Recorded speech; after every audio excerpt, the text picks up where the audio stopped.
Many years ago, there was a village plagued by extreme darkness. A great evil came upon the village many years ago after some villagers connived and killed a poor fisherman for a crime he did not commit.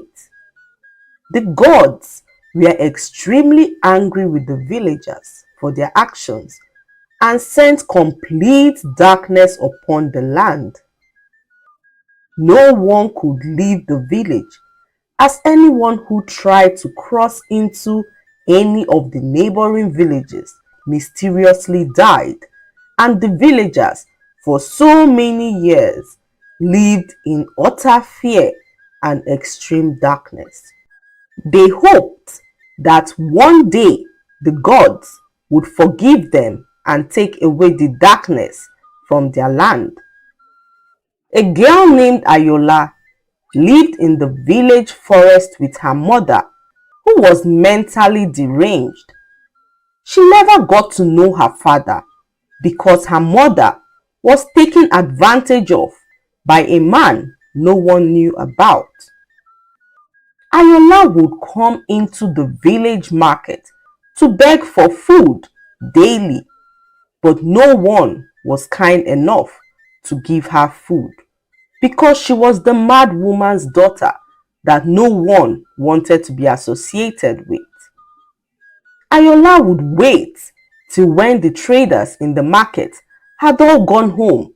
Then she would go through the remnants from their trash cans to find something that she and her mother could eat. Most days, all they had to eat was spoilt food, reeking with flies and maggots. But despite this, Ayola never left her mother's side, as she did all she could to look after her. One day, Ayola's mother fell very sick, and Ayola did not know what to do. So she ran into the village, crying and begging the villagers to come save her mother, but no one listened to her.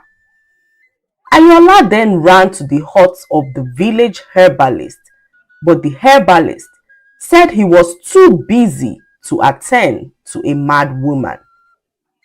This broke Ayola's heart as she began to knock from door to door, pleading with the villagers for help, but no one came to her aid. Ayola ran back to the forest and sat down next to her sick mother, crying when she suddenly heard whistling in the forest. "Please help me! My mother is dying!" Ayola screamed at the top of her voice. A young man rushed towards her and immediately put some herbs in her mother's mouth, and her mother fell into a deep sleep. "She'll be fine," the young man said to Ayola, whose eyes were now filled with tears. The young man asked Ayola what they were doing in the forest, and Ayola told him that the forest was the only home she had ever known. The young man then looked at her with pity and gave her a magical stone. He told her to go into the village and that she should give the stone to anyone who was ever kind to her. Every day for months, Ayola went into the village to ask for food, but no one was kind to give her food. She even went in search of jobs to do in exchange for food, but no one wanted to associate with a mad woman's daughter. This went on for a very long time, till one fateful day, the chief priest of the village finally received a message from the gods after several years of silence. He rushed to the village chief's hut to reveal what the gods had told him. He said, "The gods told me that light will only come if and when the villagers accept the light." When the village chief heard this, he was confused and asked all the villagers to burn their lights around the village, as this would restore their light. All the villagers brought out their sticks and began to light camps of fire around the village. They did this for days as they prayed to the gods to restore light to their village, but still nothing happened. The village chief then called the chief priest to consult the gods again to see if there was anything the gods wanted them to do. When the chief priest consulted the gods, there was no response and the people were left in confusion. One evening, Ayola went into the village market to search for food from the trash cans littered around the village when a man began to scream, "Thief! Thief! Thief!" The people surrounded her and Ayola tried to explain that she was only looking for food in the trash, but no one listened to her as their hearts were filled with wickedness. The people began to beat Ayola till she lost consciousness. Then they left her unconscious by the corner of the market. After several hours, Ayola woke up and saw herself in a small hut. "Where am I?" she said, and as she was trying to figure out where she was, she saw the young man that she met in the forest the other day. She was relieved to see a familiar face, but was in pain from the beatings. The young man asked Ayola if she had given the magic stone to anyone in the village, and Ayola shook her head, revealing that no one had been kind to her yet, so the stone was still in her possession. The young man smiled and told Ayola to keep the stone and that when she returns to the forest, she should place the stone on the forehead of her mother and that her mother would regain her sanity instantly. The man then told her that once she had done that Ayola should take her mother out of the village and cross into the neighboring village where there is light. He told her to do this holding the stone in her hand, that with the stone the both of them would be able to leave the village without dying mysteriously.